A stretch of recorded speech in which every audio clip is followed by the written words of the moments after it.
I didn't ask for your opinion, I asked for results. Get out of my office before I ensure you never work in Lagos again. I slammed my fist onto the mahogany desk, the sound echoing through the 40th floor penthouse suite of the Adeyemi Towers. The man standing across from me, a senior director who had been with my empire for 10 years, turned pale. He didn't argue. No one argues with Olumide Adeyemi. In the concrete jungle of Lagos, I am the lion. I am the millionaire they fear and the cold-hearted CEO the newspapers call the Ice King. Welcome to the Royal Griot. We are so incredibly grateful to have you here with us today. Your support and love for our stories mean the world to us. Before we dive into today's emotional journey, please take a moment to drop a comment and let us know where you are watching from. We love connecting with our global family. Now let's begin. The door to my office didn't just open. It flew back against the wall with a bang that sounded like a gunshot. I froze.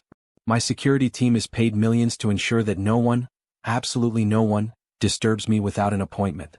I looked up, ready to unleash a storm of fury that would leave the intruder jobless and blacklisted by sunset. But the person standing in the doorway wasn't one of my trembling executives. It was a woman. She was drenched from the sudden Lagos afternoon downpour, her cheap, faded Ankara dress clinging to her thin frame. She was clutching a worn-out plastic folder to her chest like it was made of solid gold. Her hair was tucked under a damp scarf and her shoes, God, they were practically falling apart at the soles. She looked like she had walked across the entire city just to get here. You're late, I snapped, my voice like a whip. And you're a mess. Is this how you show up to a boardroom in this building? She gasped, her eyes widening. They were the largest, most expressive eyes I had ever seen, flecked with gold and filled with a mixture of terror and a strange, stubborn resilience. I am so sorry, sir, she stammered, her voice trembling but clear. The bus broke down at Oberland and I had to run. I couldn't miss this. I can't afford to miss this. I leaned back in my leather chair, narrowing my eyes. I was supposed to be interviewing a new chief operating officer, someone with a Harvard MBA and a ruthless streak to match my own.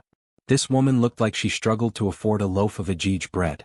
You think you have the qualifications to manage my empire? I asked, a cruel smirk playing on my lips. Look at you. You look like you belong in a struggling market stall, not the headquarters of the largest fortune in West Africa. She winced as if I'd slapped her, but she didn't look away. She took a step forward, leaving wet footprints on my Italian marble floor. I know I don't look the part, sir. I know I am just a struggling woman to you.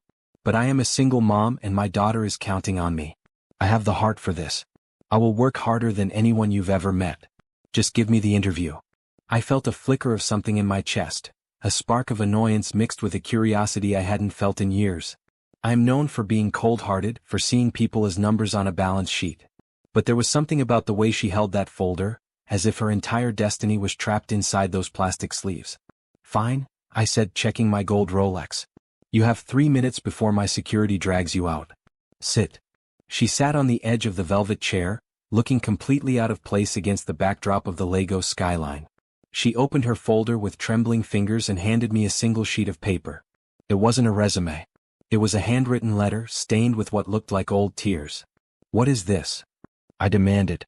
It's my life, sir, she whispered. I didn't know I needed a formal CV for the cleaning supervisor position.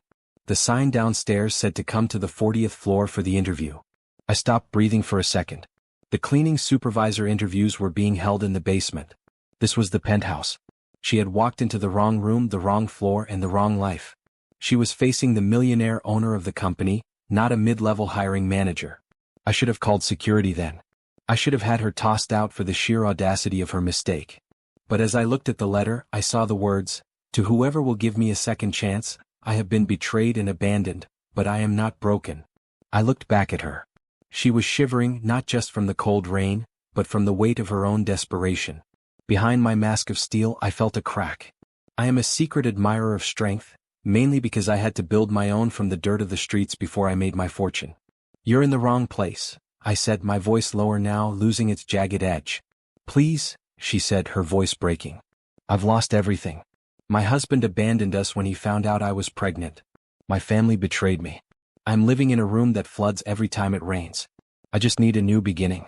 I don't care if I have to scrub the floors with my bare hands. I stood up and walked toward her.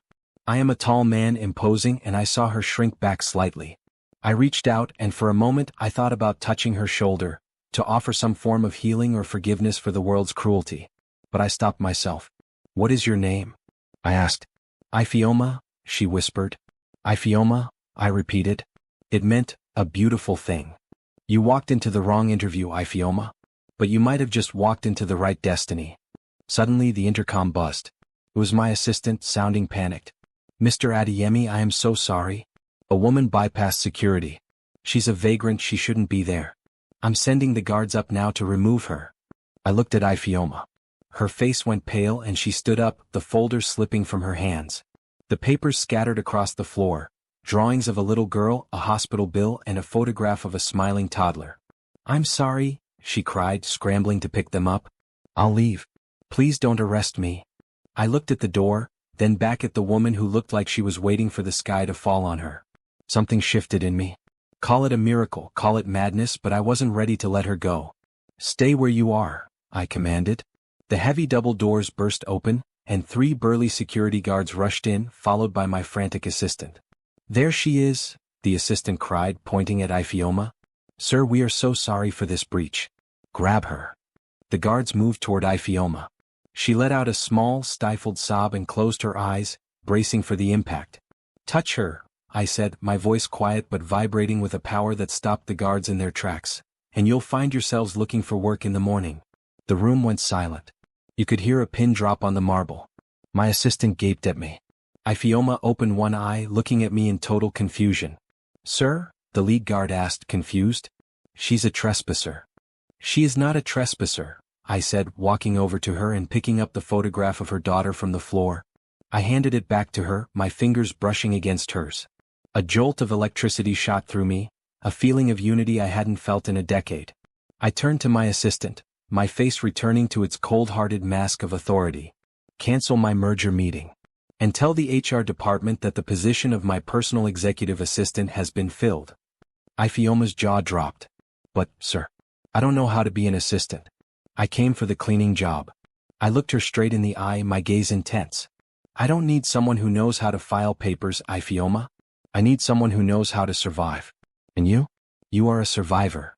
I turned to the guards. "Get out. All of you." They scrambled out of the room, shutting the doors behind them. I was alone with this mysterious stranger who had just upended my entire day. I walked back to my desk and picked up my phone. "Prepare the limousine," I said into the receiver. "I'm taking a guest to the mansion." Ifeoma was trembling so hard she had to lean against the chair. "Why are you doing this? You don't even know me." "I know enough," I said. "I know what it's like to have the world turn its back on you. Today, Ifeoma, love wins over logic. Or perhaps, it's just that destiny is tired of waiting." But as I looked at her, I saw a flash of fear in her eyes that wasn't about the guards. She was looking at my desk, at a document I had left open. It was a private investigator's report. She turned even paler if that was possible. "You," she whispered. "You're him." The tension in the room skyrocketed. I didn't know what she meant, but the look on her face wasn't one of gratitude anymore. It was pure, unadulterated horror. "Ifeoma? What is it?" She backed away toward the door, her wet shoes squeaking. "I made a mistake. I have to go. I have to get my daughter and leave Lagos tonight." "What are you talking about?" I stepped toward her, but she lunged for the door. "Don't follow me," she screamed. "I know what you did to my father." She threw the door open and vanished into the hallway before I could react. I stood there stunned. My heart, which I thought was made of stone, was hammering against my ribs. Who was this woman? And what did she think I had done? I stood frozen in the center of my office, the silence following her exit heavier than the storm outside. "I know what you did to my father." The words echoed, bouncing off the glass walls that overlooked the sprawling, rain-slicked streets of Lagos. "I am Olumide Adeyemi. My name is synonymous with power, with the kind of fortune that buys silence and shapes the skyline." But as I looked at the scattered papers Ifeoma had left behind in her panic, I felt a tremor of something I hadn't felt in decades: doubt. I knelt, an act I hadn't performed for anyone in years, and picked up a small, crumpled photograph she'd missed. It wasn't of her daughter. It was an old, sepia-toned photo of a man standing in front of a modest cocoa warehouse in Ondo. My blood ran cold. I recognized that warehouse. I recognized that man. His name was Samuel Okoro. 20 years ago, when I was just a hungry young man clawing my way out of the gutters of Mushin, Samuel was the only man who had treated me with dignity. And he was also the man whose business had been the foundation of my first major acquisition, a deal that had left him bankrupt and, as rumors suggested, broken beyond repair. I stood up, my face hardening into a mask of cold-hearted determination. "Isa," I roared. My head of security appeared at the door instantly. "Yes, boss?" "Find her," I commanded, my voice vibrating with an intensity that made Isa stiffen. "She's on foot. She's wet. She's carrying a plastic folder. She cannot have gone far in this Lagos traffic. Use the GPS on the building perimeter. I want to know exactly where she goes." "And Isa?" "Sir? Do not touch her. Do not scare her. Just follow." As he vanished, I walked to the floor-to-ceiling window. Below, the yellow Danfo buses crawled through the floodwaters like frantic ants. Somewhere out there was a woman who held the ghost of my past in her eyes. I had spent years convincing myself that my rise to the top was clean, that the bodies I climbed over were just part of the cost of doing business.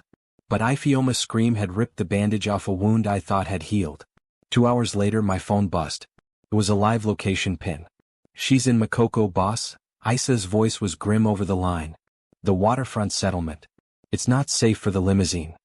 "I'm coming," I said, already grabbing my coat. The smell of Makoko is something you never forget. A mixture of salt water, smoked fish, and the heavy scent of poverty. It is a city on stilts, a world away from the mansion I call home in Ikoyi. As I stepped out of my armored SUV, my polished leather shoes sank into the dark mud. My driver tried to hold an umbrella over me, but I pushed it away. The rain had slowed to a drizzle, but the air was thick with humidity.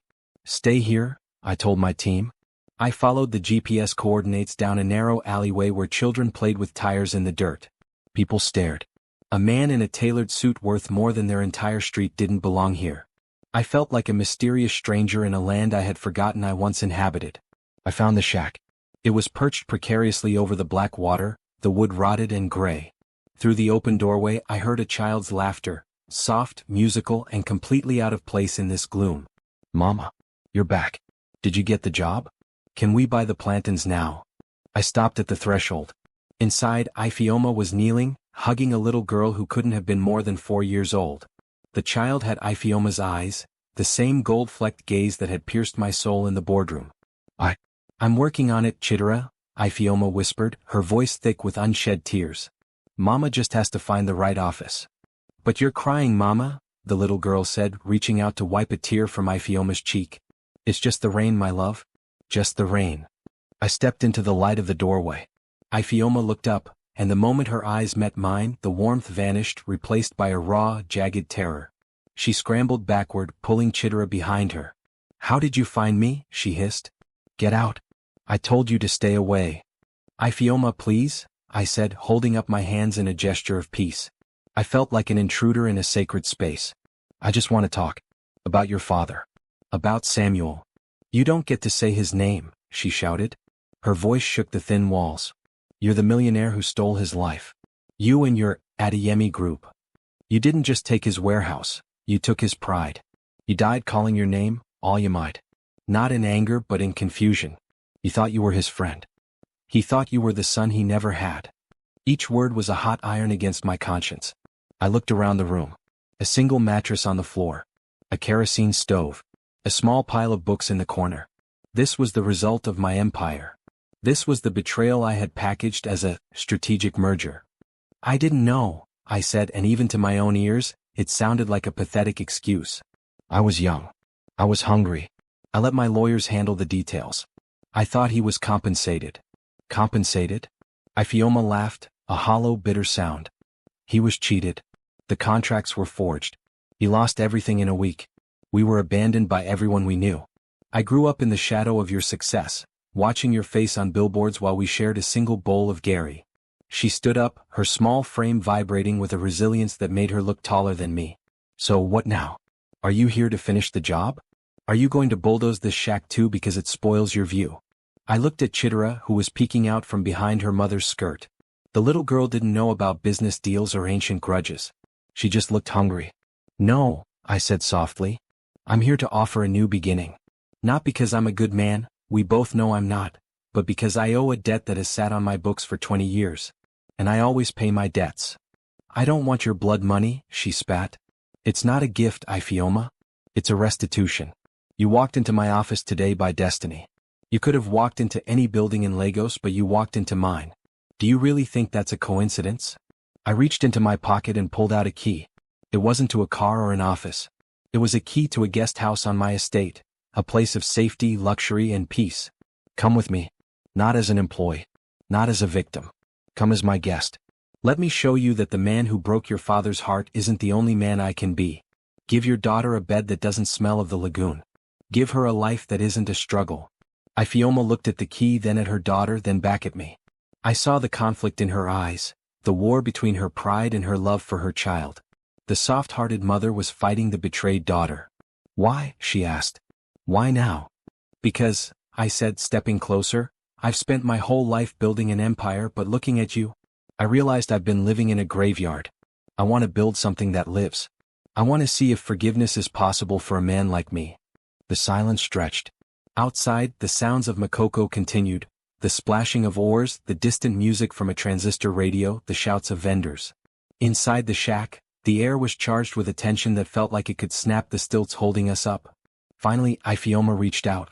Her hand was trembling as she took the key from my palm. Her skin was cold, but the contact felt like a spark of miracle light in the darkness. If you hurt her, she whispered, looking at Chidera, if you use us for some kind of PR stunt or to ease your guilty conscience and then throw us away, I will kill you all you might. I have nothing left to lose. I know, I said. And that's why I trust you. The ride back to Ikoyi was silent. Ifeoma and Chidera sat in the back of the SUV, staring out the tinted windows at a world they had only ever seen from the outside. Chidera fell asleep against her mother's side, exhausted by the day's drama. When we pulled through the massive wrought iron gates of my mansion, Ifeoma gasped. The gardens were manicured, the fountains dancing under golden spotlights. It was a palace of marble and glass, the ultimate symbol of my fortune. This is too much, she whispered as we stepped into the grand foyer. It's just a house, Ifeoma, I said, though I knew it was a lie. It was a fortress. I called for my housekeeper, Mrs. Onu. Prepare the garden suite. Get the best silk sheets. And call my private chef. Tell him we need a meal fit for royalty, something traditional, something that tastes like home. As Mrs. Onu led them away, Ifeoma paused at the bottom of the grand staircase. She turned to look at me, her expression unreadable. You think you can buy my forgiveness with silk and spices? No, I replied. I think I can buy you the time to decide if you want to give it. I watched them disappear upstairs. I should have felt relieved. I had found the daughter of the man I wronged. I had brought her under my roof. My conscience should have been clearing. But as I walked back into my study, I saw my laptop glowing on the desk. A new email had arrived. The subject line made my heart stop. The Okoro Acquisition Internal Audit. I opened it. It was from my legal team. Sir, we found a discrepancy in the original Okoro files from 20 years ago. It appears the forged contracts Ifeoma Okoro mentioned weren't a myth, but they weren't signed by you. They were authorized by your current business partner and mentor, Chief Obasanjo. And according to the records, he's been tracking Ifeoma's location for months. He knows she was at the office today. A cold sweat broke out on my brow. I wasn't the only one with a history with the Okoro family. And Chief Obasanjo, the man who taught me everything about being cold-hearted, didn't believe in second chances or restitution. He believed in eliminating loose ends. I looked up at the ceiling toward the room where Ifeoma and her daughter were sleeping. I had brought them here to protect them, but I might have just led them into a lion's den. Suddenly the house alarm blared, a piercing rhythmic shriek that shattered the night. The monitors in my study flickered. The gate security was down. 2 black vans were speeding up the driveway. They weren't my vans. I grabbed my desk phone to call the internal security team, but the line was dead. I looked at the screen just before it went black. A man was stepping out of the lead van. He was holding a silenced weapon. Ifeoma was right to fear me. But she had no idea that there were monsters in this city far worse than a millionaire with a guilty conscience. I didn't think, I moved. The cold-hearted CEO who calculated every move was gone, replaced by a man fueled by pure, raw adrenaline. I bolted out of my study and took the stairs 3 at a time. The alarm was still screaming, a mechanical wail that felt like it was tearing through my skull. My only thought was the garden suite. My only thought was Ifeoma. I burst into her room without knocking. She was standing in the center of the dark suite, clutching Chidera to her chest. The little girl was crying, the sound muffled against her mother's damp dress. Ifeoma's eyes were wide, reflecting the red emergency lights pulsing in the hallway. "You," she hissed, her voice trembling. "I knew it. You brought us here to kill us." "Get down," I roared, lunging for them just as the window shattered. A hail of glass sprayed across the room like diamonds in the dark.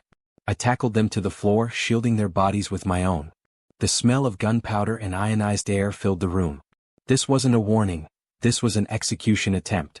My mansion, my fortress, had been breached by the very people I had called my allies. "Listen to me," I whispered, my mouth close to Ifeoma's ear as we lay pressed against the cold marble floor. "I didn't do this. But I am the only one who can get you out. Do you trust me?" She looked at me, her face pale, her lips quivering.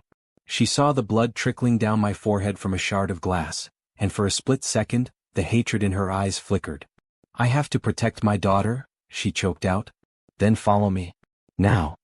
I grabbed her hand, pulling her and the child toward the service door behind the heavy velvet curtains. This was a secret passage I'd installed years ago when I first started making enemies in the Lego shipping industry. We scrambled through the narrow, dark corridor just as the bedroom door was kicked off its hinges. I heard the heavy thud of boots and the muffled commands of men who were trained to leave no survivors. We reached the basement garage. My fleet of luxury cars sat like sleeping beasts in the shadows. I didn't head for the armored SUV, it was too obvious, a rolling target.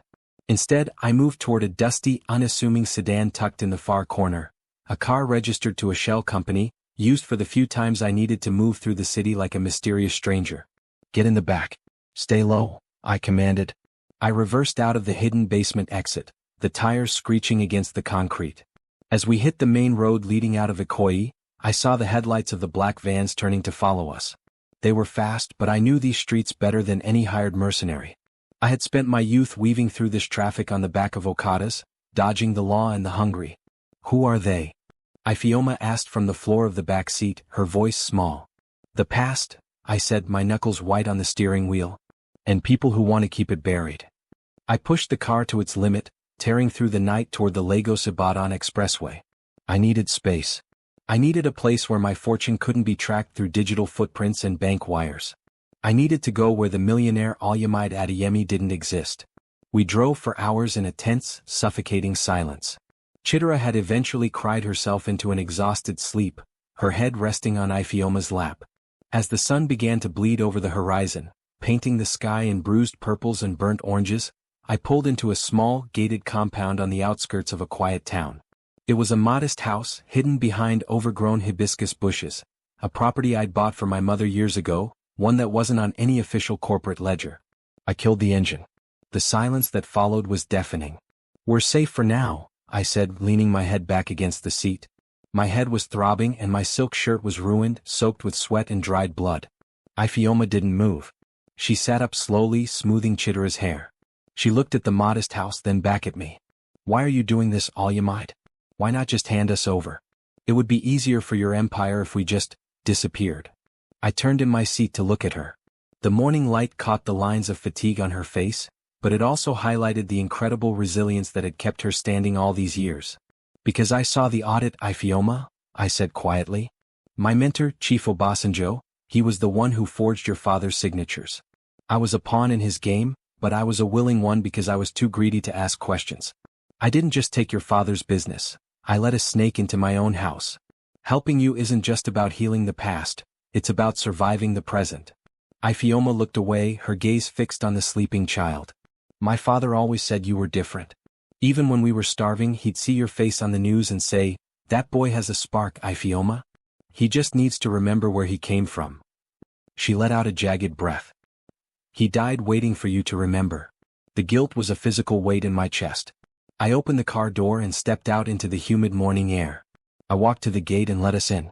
The house was dusty but clean, a time capsule of a simpler life. I showed them to the bedrooms, providing them with basic supplies my caretaker kept stocked. For the next 2 days, we lived in a strange, suspended reality. I was a millionaire without a phone, a CEO without a boardroom. I spent my mornings chopping wood for the outdoor stove and my afternoons watching Ifeoma teach Chidera how to read from a tattered book she'd saved from the shack. I found myself watching her from the shadows of the veranda. She was a single mom who had been through hell, yet she moved with a grace that put the socialites of Lagos to shame. She was soft-hearted with her daughter but looked at me with a guarded, sharp intelligence. I was becoming a secret admirer of the woman she had become despite me. On the third night we sat on the back porch. The air was filled with the rhythmic chirping of crickets and the distant sound of high-life music drifting from a nearby village. "Tell me about him," I said, breaking the silence. "Tell me about Samuel. Not the businessman. The man." Ifeoma smiled, a real smile that reached her eyes for the first time. "He loved roasted maize with coconut. He used to bring it home every Friday even when things got bad. He'd sit me on his knee and tell me stories about the ancient kings of Benin, about how a true leader's strength isn't in his sword, but in his shadow, how many people it can protect."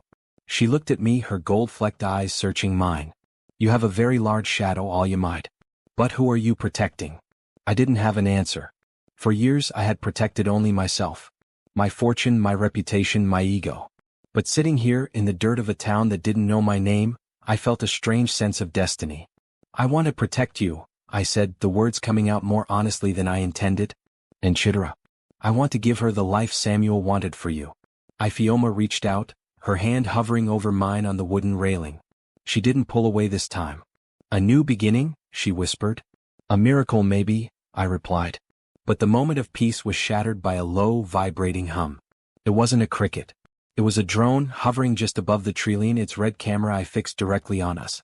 I stood up, pulling Ifeoma behind me. "They found us." "How?" she gasped, clutching my arm. "Obasanjo," I growled. "He doesn't just own the banks, he owns the satellites. He's not coming for a merger anymore, Ifeoma. He's coming to burn the evidence." I looked at her, the woman who had walked into the wrong interview and changed the rhythm of my heart. I saw the terror returning to her face, but I also saw something else: trust. It was a fragile, newborn thing, but it was there. "We can't run anymore," I said, my voice dropping into the low, dangerous tone I used when I was closing a deal that would break my competitors. "If we run, we'll be running for the rest of our lives. We need to fight back." "Fight? Oh. He has an army, Olumide. You have a dusty car and a ruined shirt." I looked toward the house, where Chidera was sleeping peacefully. I thought about Samuel. I thought about the betrayal that had started all of this. "He has an army," I agreed, a cold, predatory smile spreading across my face. "But I have the keys to his kingdom. Every bribe he's ever paid, every contract he's ever forged. I kept copies. I didn't just learn business from him, I learned how to build a cage for a lion." I grabbed Ifeoma's shoulders, looking deep into her eyes. "I need you to be brave one more time. We are going back to Lagos. We are going to walk into the boardroom of the Adeyemi group, and we are going to take back everything he stole from your father." "It's suicide," she whispered. "It's justice," I countered. "And it's the only way love wins." Suddenly the drone dipped lower, and a voice crackled through a speaker attached to it, a cold, cultured voice I knew all too well. "Olumide, my boy. You always did have a flair for the dramatic. But you're protecting a ghost. Give me the girl and the brat and you can keep your empire. Cross me and you'll find out how quickly a fortune can turn into a funeral pyre." I looked up at the drone, my eyes burning with a fire that had nothing to do with greed and everything to do with forgiveness. "Chief," I said, my voice steady, "tell your men to fuel the private jet. Because I'm coming for your seat. And I'm bringing the rightful owner with me." I turned to Ifeoma. "Pack the bags. We're going home." As we hurried toward the car, the first of the black SUVs appeared at the end of the dirt track, their headlights cutting through the darkness like the eyes of predators. The final battle for the Adeyemi Empire had begun, and the stakes weren't just money, they were the soul of a man who had finally found something worth more than gold. The engine of the old sedan screamed as I pushed it onto the gravel shoulder, bypassing the lead SUV by a hair's breadth. Ifeoma let out a stifled cry, her arms wrapped tightly around Chidera as the car jolted over the uneven terrain. I could see the dust clouds rising in my rearview mirror, a swirling gray ghost of the life I was trying to leave behind. "Stay down," I shouted over the roar of the wind. My heart was a drum in my chest, beating a rhythm of pure, unadulterated fear, not for my fortune, not for my empire, but for the two lives in the seat behind me. For years, I believed that my power came from the numbers in my bank account. I thought the walls of my mansion and the speed of my private jet were the only things that kept me safe. But as I swerved through the narrow backstreets of the outskirts, heading back toward the heart of Lagos, I realized that I had never been more vulnerable or more alive. We hit the main expressway just as the sun began to bake the asphalt. The humidity of the city rose to meet us like a physical wall. I checked the mirrors again.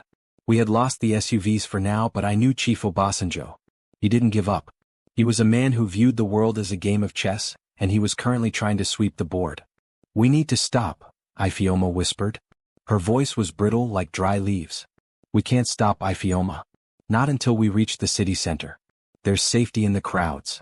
"Chitara is burning up," she said, her voice rising with a mother's panic. "She's hot, Olumide. She hasn't eaten since yesterday. You're a millionaire, but right now you're just a man running from a ghost, and my daughter is suffering for it." I glanced back. Chitara's small face was flushed, her eyes closed in a fitful sleep. The guilt hit me like a physical blow. I had spent my life making decisions that affected thousands of employees, but I had never felt the weight of a single child's fever. "There's a safe house," I said, my voice softening. "It's not a mansion. It's a small apartment in Surulere. It belongs to a woman who used to be my mother's best friend. No one knows I own it. We'll go there. We'll get her medicine." The drive into Surulere was a blur of yellow buses, street hawkers selling plantain chips, and the constant rhythmic honking of horns. It was the Lagos I grew up in, the Lagos where I was once just a struggling boy with big dreams and empty pockets. We pulled into a cramped alleyway, the smell of frying akara filling the air. I helped Ifeoma and Chitara out of the car, keeping my head low. I looked like a mysterious stranger in these clothes, dirty, disheveled, a far cry from the man who graced the covers of business magazines. The apartment was on the third floor, a modest space filled with the scent of old books and dried herbs. Auntie Ngozi, a woman with a heart as large as the Atlantic, didn't ask questions. She saw the child, she saw the fear in Ifeoma's eyes, and she immediately went to work. "Sit," Ngozi commanded, pointing at a worn velvet sofa. "I will make the child some tea. Ifeoma, come with me." I stood by the window, peering through the slats of the wooden blinds. The world outside was moving on, unaware of the war being waged in the shadows of the Adeyemi fortune. Ifeoma came back into the room a few minutes later, her face wiped clean of the dust, but her eyes still heavy with exhaustion. She sat down next to me, her shoulder brushing mine. The contact sent a jolt through me, a feeling of unity that felt more real than any business partnership I had ever signed. "She's sleeping," Ifeoma said. "Ngozi gave her something for the fever. She says it's just the stress. Children, they absorb the fear around them." "I'm sorry," I said. The words felt small, inadequate. "I never wanted this for you. When you walked into that interview, I thought I was the one in control. I thought I was the one giving you a second chance. I didn't realize you were the one giving me mine." Ifeoma looked at her hands, her fingers tracing the scars of years of hard labor. "I spent so long hating you, Olumide. I blamed you for everything. For the hunger, for the cold nights, for the way my father's eyes went dim before he died. I thought you were just a cold-hearted monster who loved gold more than people. And now?" I asked, almost afraid of the answer. She looked up at me, and for the first time, the gold flecks in her eyes didn't look like sparks of anger. They looked like embers of forgiveness. "Now I see a man who is terrified of losing the only thing he can't buy. You're not a monster.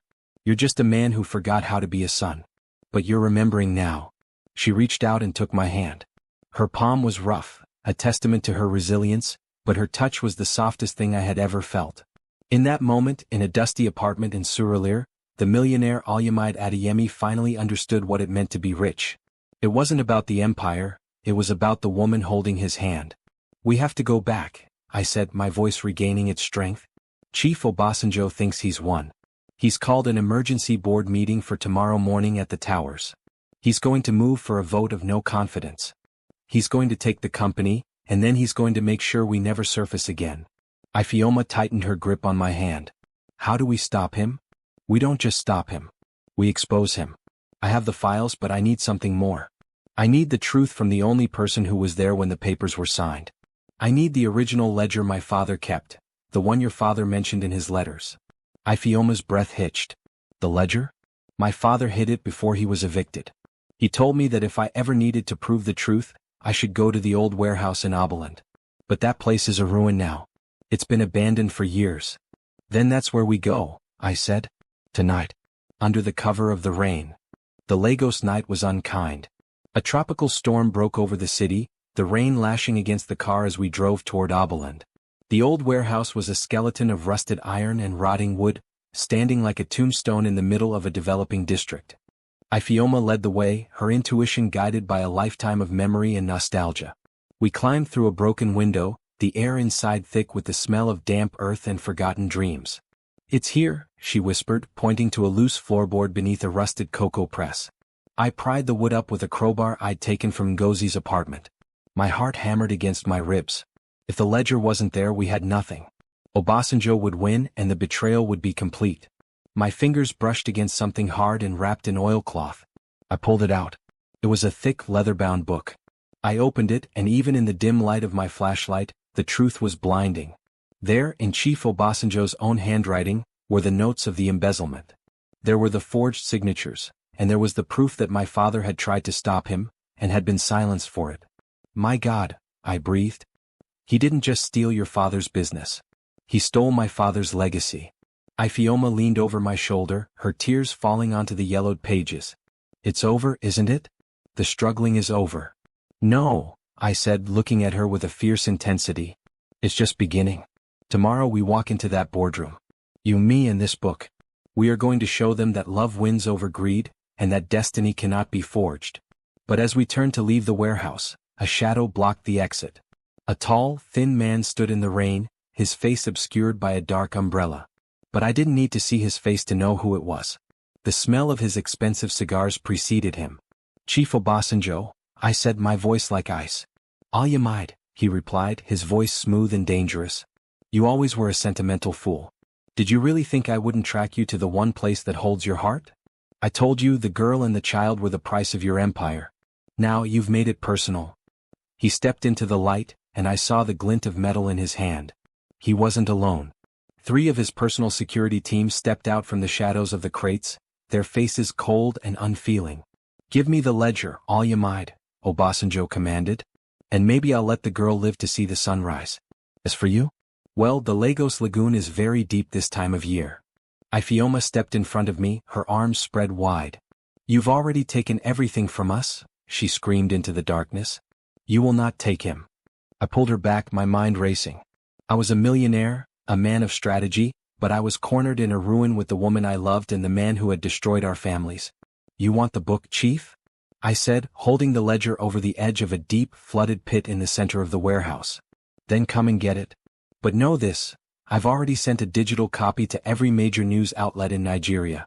The moment I don't check in with my assistant, the world sees your face for what it is." It was a lie. I hadn't had time to scan a single page. But in business as in war, the best weapon is often the one your enemy thinks you have. Obasanjo hesitated. I saw the flicker of doubt in his eyes, the same doubt I had felt in the boardroom only days before. "You're bluffing," he hissed. "Try me," I challenged. "But remember, Chief, I learned everything I know about being cold-hearted from you. Do you really want to bet your life on whether or not I'm telling the truth?" The silence in the warehouse was absolute, broken only by the steady drip of rain. The standoff felt like it lasted a century. I could feel Ifeoma's heart beating against my arm, her trust the only thing keeping me standing. Suddenly a siren wailed in the distance. Not one but many. The blue and red lights reflected against the wet walls of the warehouse. "The police?" Obasanjo sneered. "I own the police." "Maybe," I said, a slow smile spreading across my face. "But you don't own the EFCC. And they've been looking for a reason to look into your offshore accounts for years. I just gave them the map." Obasanjo's face contorted with rage. He raised his hand, but before he could move, the warehouse doors were kicked open. "Federal agents. Drop the weapon." I pulled Ifeoma into the shadows, shielding her as the chaos erupted. The very fortune that Obasanjo had used to build his wall of protection was now the weight that was crushing him. Justice was coming, and it was wearing a badge. As they led Obasanjo away in handcuffs, he turned to look at me, his eyes full of venom. "You've destroyed us, Olumide. You've destroyed everything we built." "No, Chief," I said, my voice calm and steady as I looked at Ifeoma, who was finally breathing again. "I've just started building something that will actually last."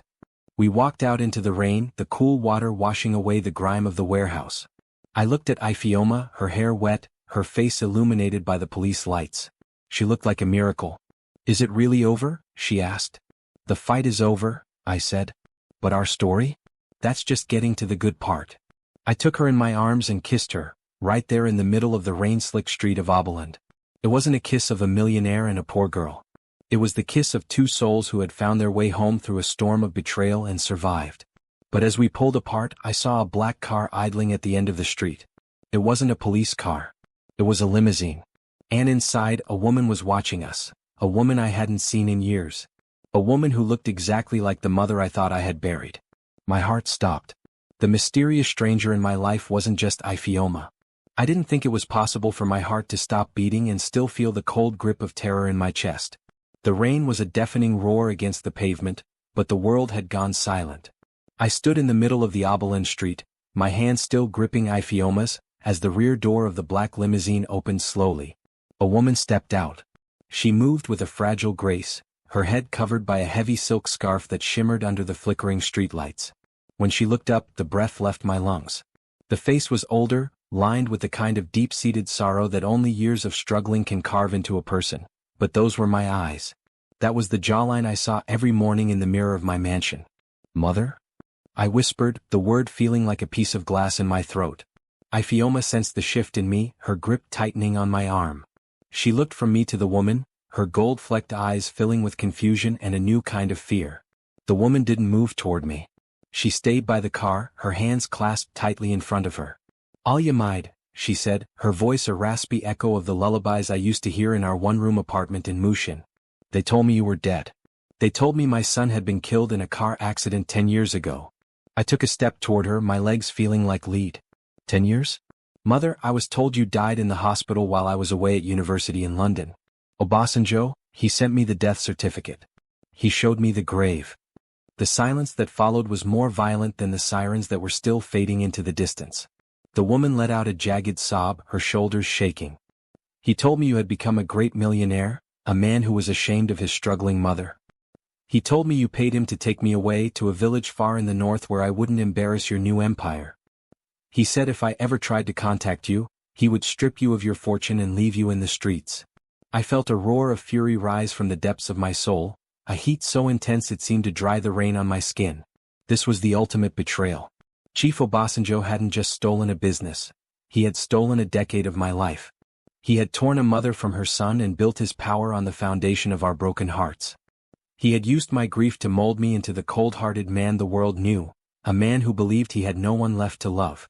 "Olumide," Ifeoma whispered, her voice thick with tears. "He did it to all of us. He built his throne on the lives he destroyed." I reached my mother in 3 long strides and pulled her into my arms. She felt so small, so thin.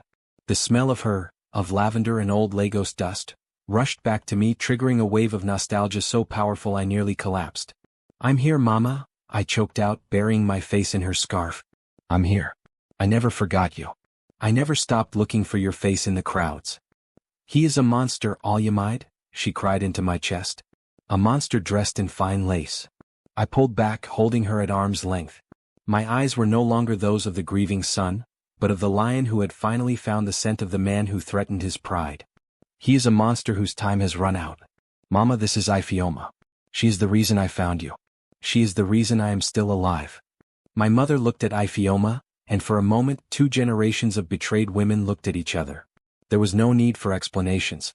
In that look there was a miracle of recognition. My mother reached out a trembling hand and touched Ifeoma's cheek. "You have the eyes of Samuel Okoro," my mother whispered. "He was a good man. He helped me when I had nothing." "He was my father," Ifeoma said, her voice steady with a newfound resilience. "Then we are family," my mother declared. "And family does not let a snake remain in the house." We didn't go back to the mansion. I knew Obasanjo's reach, even from a jail cell, could still be long.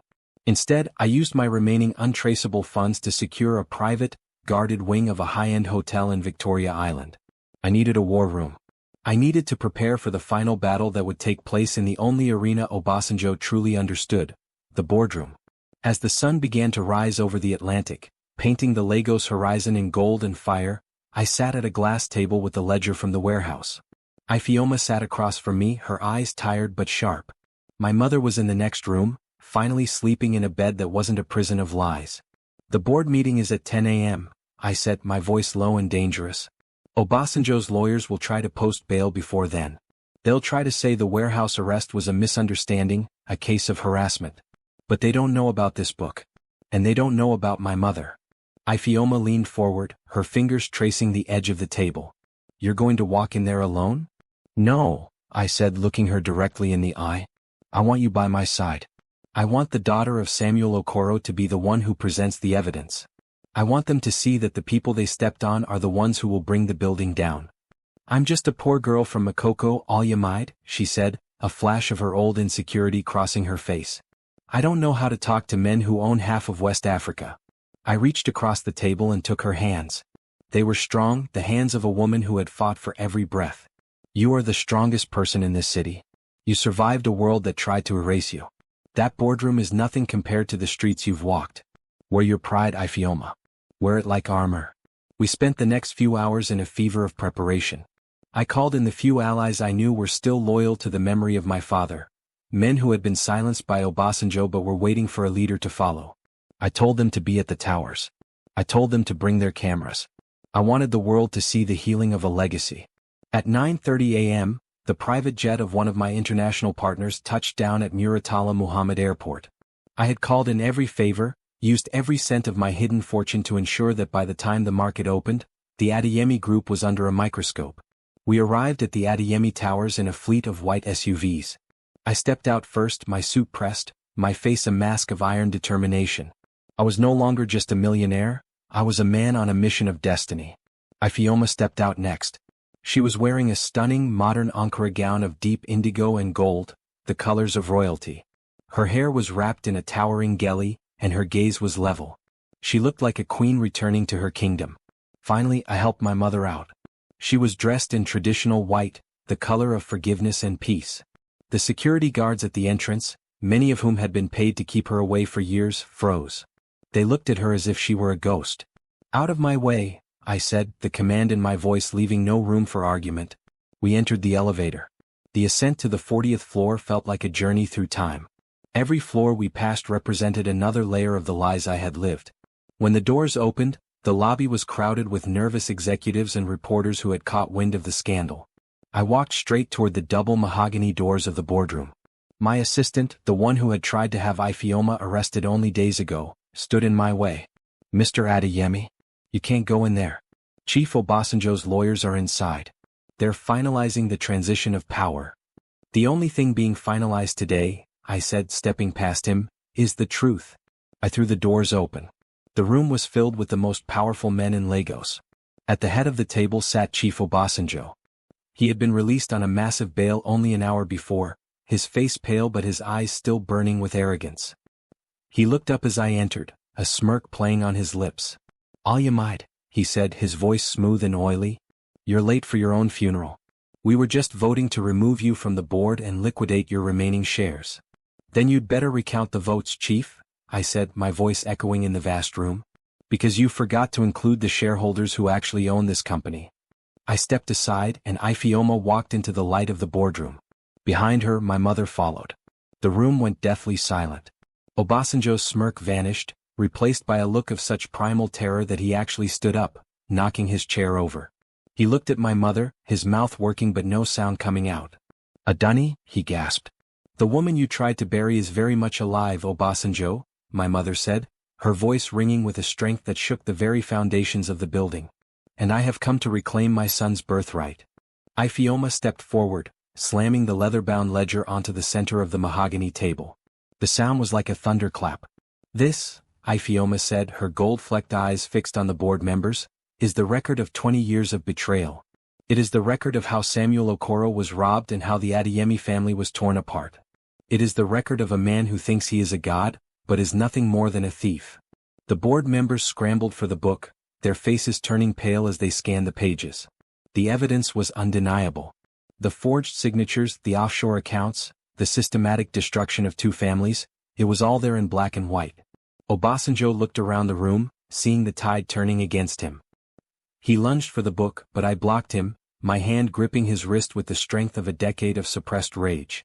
It's over, Chief, I whispered. The empire is no longer yours. You think this changes anything? Obasanjo hissed, his face inches from mine. I have enough money to buy every judge in this country. I will destroy you, Olumide. I will leave you and your little single mom in the gutter where you belong.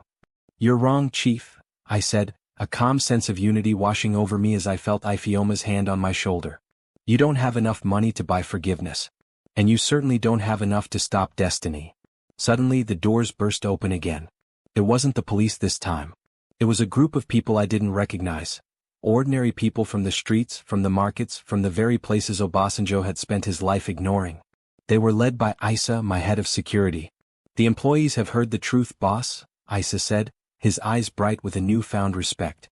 "And they're not working for this man anymore. The building is on strike. The trucks are stopped. The ships are docked. The Adeyemi group belongs to the people now." Obasanjo looked at the crowd, then back at the board members who were already distancing themselves from him. He was a king without a kingdom. He fell back into his seat, his eyes hollow, the weight of his sins finally crushing him. But as the room erupted in chaos, I saw a man in the back of the crowd, one of Obasanjo's personal guards. He wasn't looking at the ledger. He wasn't looking at the crowd. He was reaching into his jacket, his eyes fixed solely on Ifeoma. My heart plummeted. The snake was still biting. "Ifeoma, move!" I screamed. The sound of a gunshot shattered the glass walls of the boardroom. The world didn't end with a bang but with a breath, the one I forced back into my lungs as the sound of the gunshot died away. I had lunged toward Ifeoma, my arms outstretched to shield her, but the bullet didn't find flesh.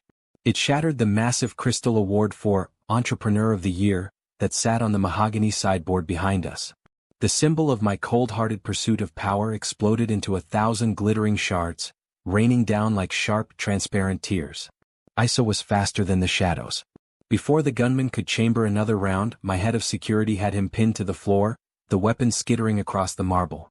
The boardroom erupted into screams and frantic movements, but I didn't see the board members, the reporters, or even the cowering Chief Obasanjo. I only saw Ifeoma. She was standing perfectly still, her hands over her ears, her chest heaving. I reached her in a heartbeat, pulling her into my arms. I could feel the frantic rhythm of her heart against my chest, a reminder that life in all its fragility was the only fortune worth guarding. "I'm okay," she whispered into my neck, her voice a thread of silk. "Olumide, I'm okay." I pulled back just enough to look at her. The gold flecks in her eyes were no longer clouded by terror. They were bright with the fire of a woman who had faced death and refused to blink. Behind us, the police were swarming the room. They didn't just take the gunman, they took Chief Obasanjo. As they led him toward the door, he looked at me one last time. There was no fire left in him, only the hollow gray ash of a man who realized his empire was built on sand. He looked at my mother, who stood tall and silent, her presence a silent judgment more powerful than any court of law. "You've lost everything," Obasanjo rasped, his voice breaking. "No, Chief," I said, my voice steady and clear so the whole room could hear.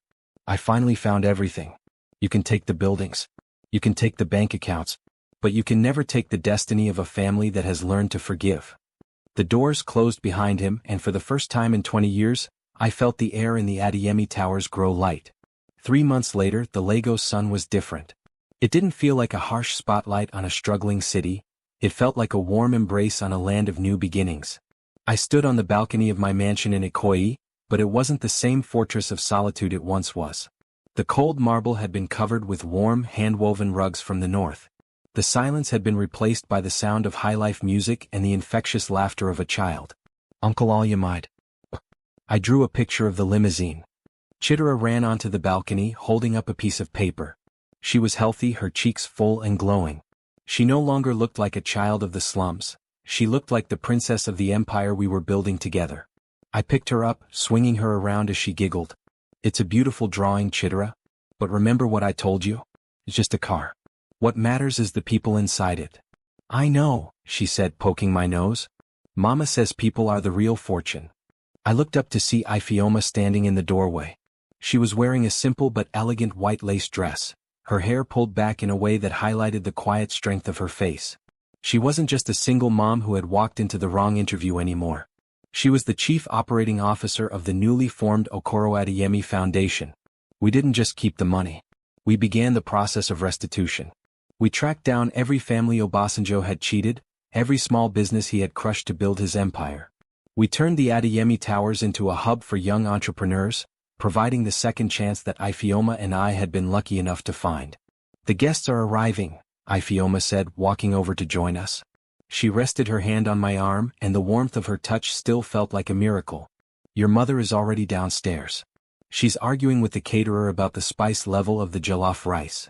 I laughed, a sound that felt more natural with every passing day. Some things never change. She spent 10 years in exile, and she still thinks she's the queen of the kitchen. She is the queen, Ifeoma corrected gently. And she's earned the right to be heard.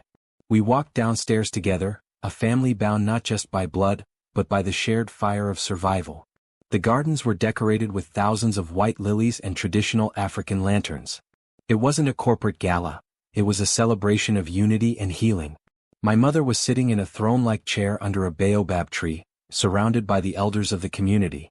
She looked radiant, her white attire shimmering under the golden Lagos sunset. When she saw us, she beckoned us over. Olumide Ifeoma, she said, her voice filled with a deep, resonant peace. Come. The sun is setting on the old world and rising on the new. Today we don't just celebrate a wedding. We celebrate the day trust was restored to our name. I looked at Ifeoma. I had asked her to marry me on the floor of that old warehouse in Oberland, where the truth was finally unearthed. I didn't offer her a diamond the size of a pigeon's egg, though I could have. I offered her a promise, that I would never again let my heart turn cold, and that I would spend the rest of my life being her secret admirer and her greatest ally. The ceremony was a beautiful fusion of our traditions. We spoke of our ancestors, of Samuel Okoro's resilience, and of the mysterious stranger of fate that had brought a struggling woman to the 40th floor of a building she thought was out of her reach. As we exchanged vows, the crowd went silent. Ifeoma, I said, my voice thick with emotion. You walked into my office looking for a cleaning job, but you ended up cleaning my soul. You showed a millionaire that he was actually a beggar, and you taught a cold-hearted man how to feel the sun again. I don't give you my empire because it's nothing without you. I give you my life. Ifeoma's eyes shimmered with tears, but her voice was strong. Olumide, I walked into that building with nothing but a folder and a prayer. I thought you were the mountain I had to climb. I didn't know you were the partner I was meant to walk with. You gave my daughter a home, but you gave me something better. You gave me back my belief that love wins, even in a city as hard as this one. When the pastor pronounced us husband and wife, the cheers from the crowd echoed all the way to the lagoon. It was a happy ending that the newspaper said was impossible, but as I looked at the faces of my mother, my wife, and my daughter, I knew it was the only destiny that made sense. The party lasted long into the night. We danced to the rhythms of our ancestors, the drums beating a message of hope into the Lagos soil. As the guests began to leave and the lanterns dimmed, Ifeoma and I walked to the edge of the property, looking out at the city lights. The Lagos skyline was a glittering map of millions of stories, millions of people struggling, dreaming, and hoping for their own miracle. What are you thinking about? Ifeoma asked, leaning her head on my shoulder. I'm thinking about the girl who walked into the wrong interview, I said, kissing the top of her head. And how I'm going to make sure that everyone who walks into our buildings from now on feels like they're in the right place. We have a lot of work to do, she smiled. We have a lifetime, I replied. The lesson of our story is simple, but it is one that many in this world of gold and glass forget. Power is not found in the height of your tower or the weight of your vault. Power is found in the resilience of the human spirit, the courage to seek forgiveness, and the strength to turn a betrayal into a bridge. To the women watching this, the mothers, the daughters, the survivors, never believe that your struggling is the end of your story. Sometimes walking into the wrong room is exactly how you find your way home. Trust in your destiny, hold on to your heart, and remember that even the coldest winter must eventually yield to the Lagos sun.